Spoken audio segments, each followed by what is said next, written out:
All right, this is the Algebra 1 Unit 3 review video. I'm going to go over the problems from the study guide and just kind of give you some pointers and tips for what you need to do to get ready for the test. Let me jump over to my note-taking app. For the first few, we're just solving inequalities. Remember, these are solved just like any other algebraic equation. They just happen to have a different symbol. So a problem like this, you're going to need to solve essentially two different problems. You're going to need to solve the one with that inequality and then solve it again with this side. So let me kind of do that by writing them separately. But I'm also going to show you how to do it kind of all at once. So on one side, I have this. And of course, to solve that, I'm just going to add 4. A lot of this should be coming a lot easier for you since we've been doing a lot of solving equations. I added 4 to both sides, and then I divide both sides by 3. I get x and -4. Or rewritten the other way, x is greater than -4. All right, then on the other side of the equation, I have 3x minus 4 is less than or equal to 2. You'll notice that the work I used to solve this is the same on both sides. So I added 4 to both sides, and then divide both sides by 3. I get 2. Now, first, it's not necessarily clear how to combine these two into an answer, but if I go down to the bottom and I want to graph x is greater than -4, it's going to have an open circle at -4, and it's going to shade up. But before I get too far, I want to check my other one, because my other one says x is less than or equal to 2, which would be here a closed circle, and lower. So they end up meeting up, and that would be the solution set. Now, that's pretty much how I would recommend doing that. So let's jump over to our other one. The other one we have is an OR statement. So with OR statements, again, you're still going to work them separately and then graph them down here, but they are going to point in opposite directions. They're not going to meet up like our last problem did. So again, solving it the same way I've been solving all my equations. Whoops.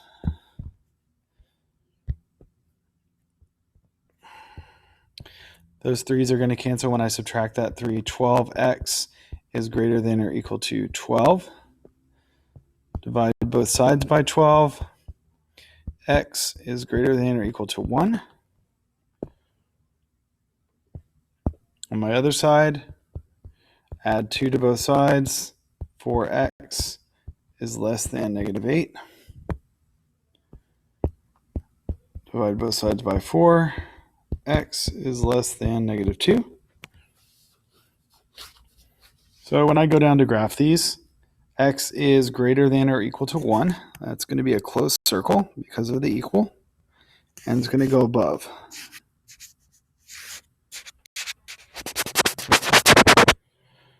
And then on the other side, x is less than -2, so I'm going to have an open circle at -2, and it's going to shade below us this way.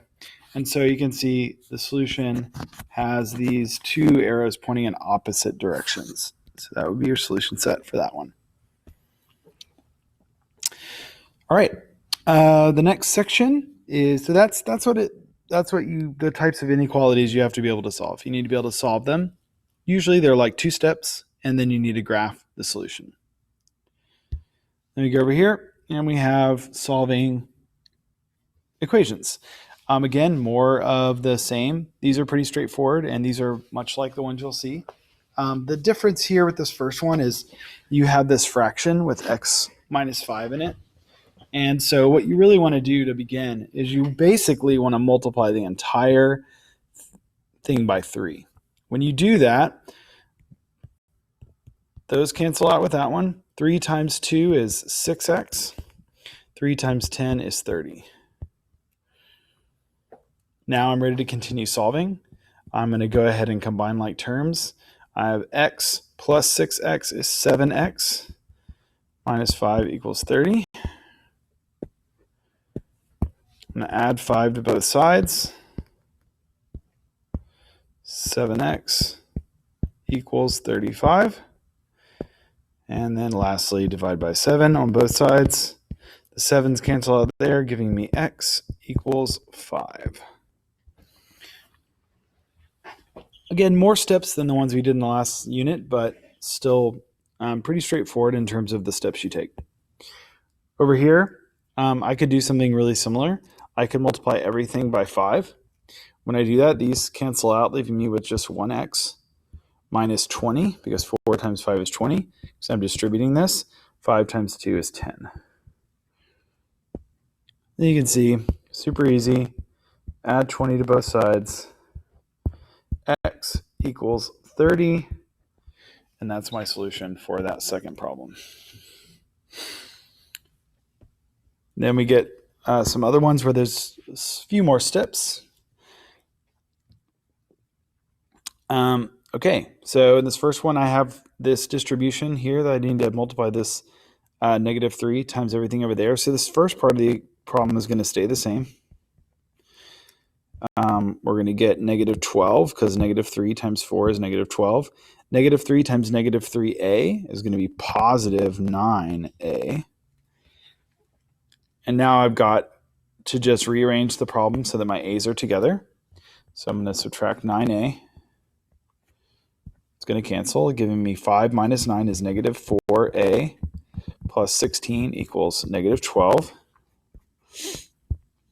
I'm going to subtract 16 from both sides. Again, my goal, I'm just trying to get this to be a by itself. Negative 12 minus 16 is negative 28. I'm going to bring that up here. Negative 4a equals negative 28.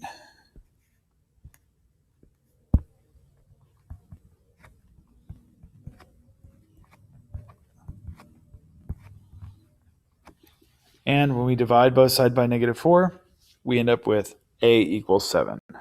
All right. Going down here to this other one. More distribution. I need to distribute this 4. I also need to distribute this negative sign. So let's do all that at once. 4 times x is 4x. 4 times 3 is 12. 2x. Minus 2 minus minus is going to be plus x.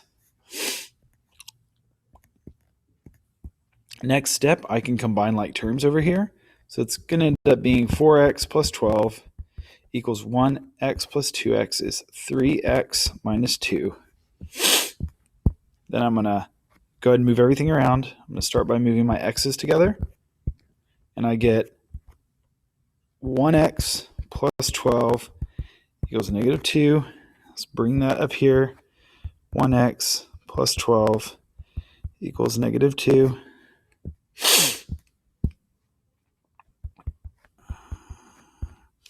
That's going to cancel out the 12, giving me x equals negative 14. And that's it for that one. Okay. The next section that we get to is just some word problems. And so on the test, you're not actually solving these. You're trying to find the equations that would go with them.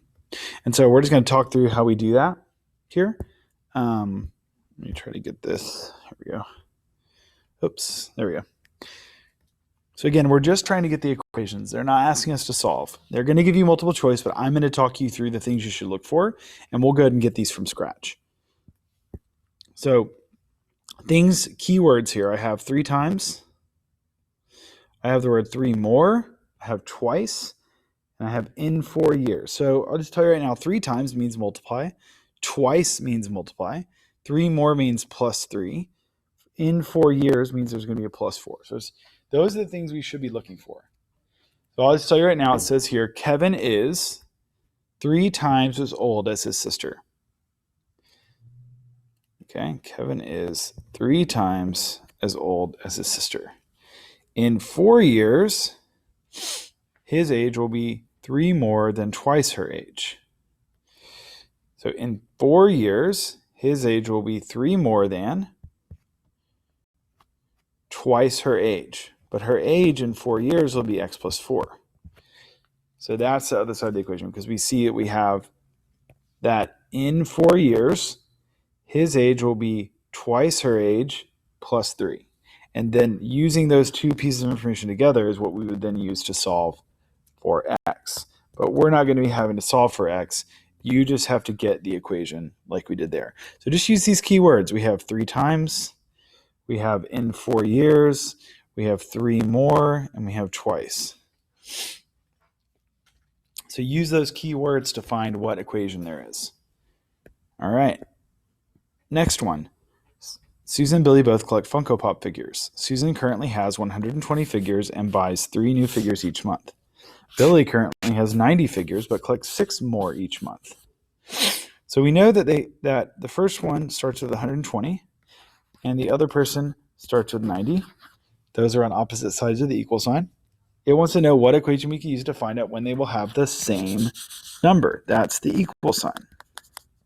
So then how do we represent the idea that she gets 3 more each month? Well, we're going to add 3 each month. And Billy's going to add 6 each month. And so that would be the solution for that. So you just have to make sure the different parts of the equation match up. The things that go together are on the same side of the equal sign and get it that way. Similar problem here as to the one we just did. 2 tanks are being filled. Tank A starts with 300 gallons of water and adds 35 gallons per minute. Tank B starts with 360 gallons and adds 20. Okay, so we have 300 on one side. We have 360 on the other. The 300-gallon one adds 35 each minute, and the second one adds 20 each minute. There it is. So the ones you see on the test are going to be very much like this. So you just match up the parts together, use those keywords. Then there are a few where you actually have to solve some word problems. So see this. Ricardo travels 540 miles to his brother's house at a speed of 62 miles per hour. So we have a speed here. How long did it take him to get there? Well, this is really more or less than just like common sense. If we are going 540 miles and we go 62 every hour, which is what the speed means, we need to divide 540 up into parts of 62. So in other words, we need to do 540 divided by 62, sorry about that, divided by 62, and see what we get. So up over here, so we're doing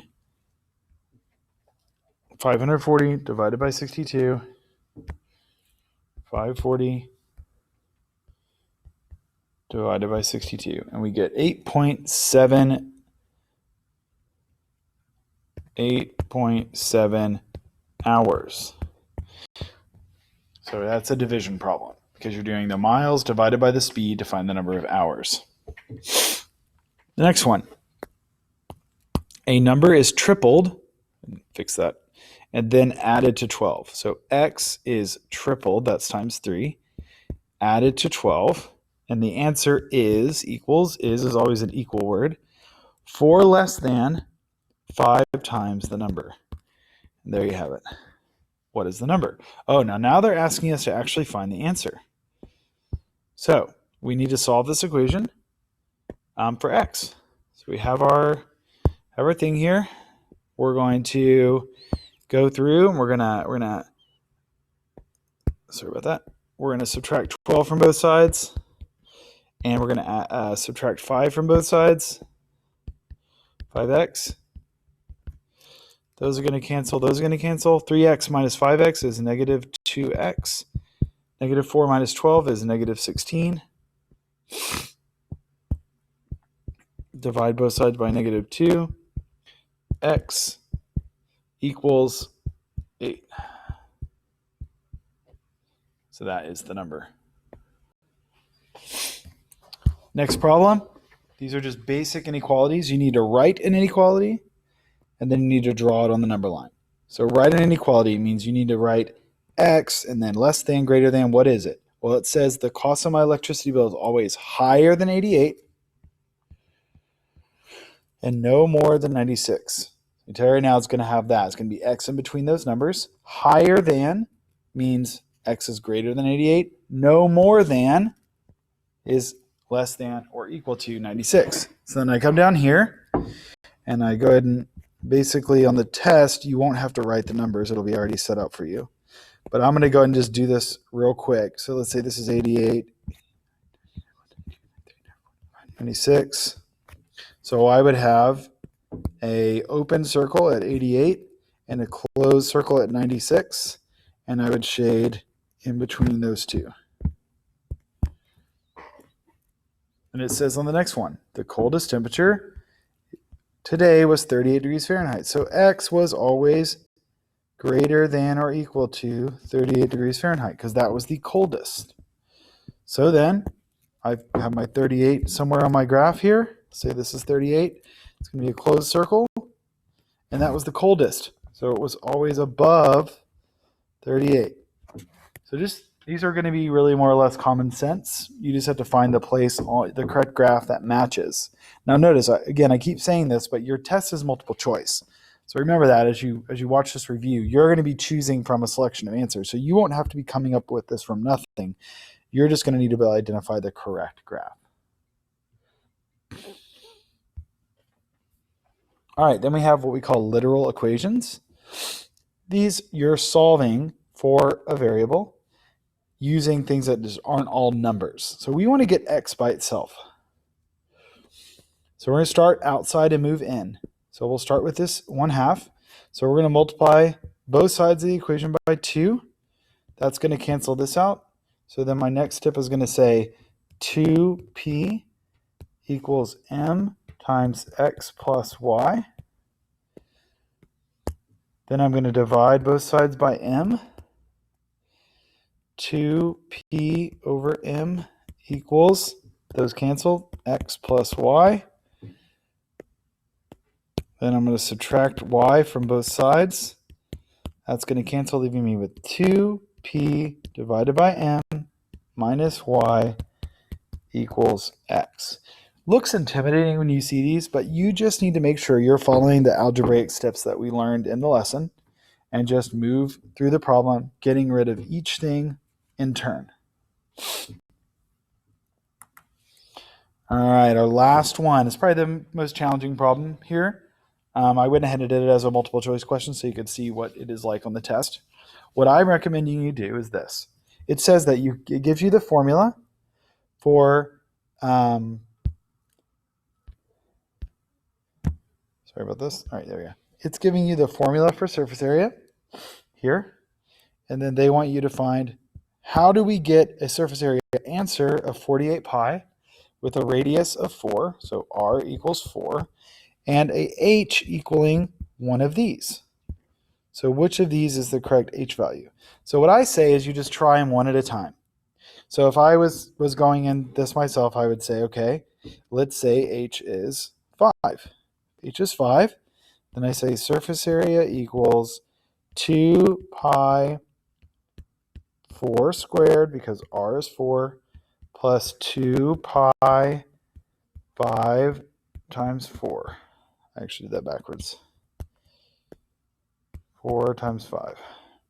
Working it out, I get 4 squared is 16 times 2 is 32 pi, plus 2 times 4 times 5 is 40 pi. So I get 72 pi. That is not 48, so that's not the answer. So then I go back. I'm going to take 5 out of it and try 12. So we put a 12 right here. Notice we're still getting 32 pi plus 96 pi. That's going to give me 128 pi. Again, too big, not the right answer. We go back. I'm going to go ahead and leave 32 pi there because that one's not changing. We're going to we already eliminated 5 and eliminated 12, so we're going to put 2 here. 2 times 4 times 2 is 16 pi, and that equals 48 pi. So that's correct. So C is the answer. All right, so that's pretty much it. I can give you more sample problems if you need them, but you should be familiar with how to do all these things from the lessons that we did. and this is really just going to be practice for you. So reach out if you need help. Good luck on the test.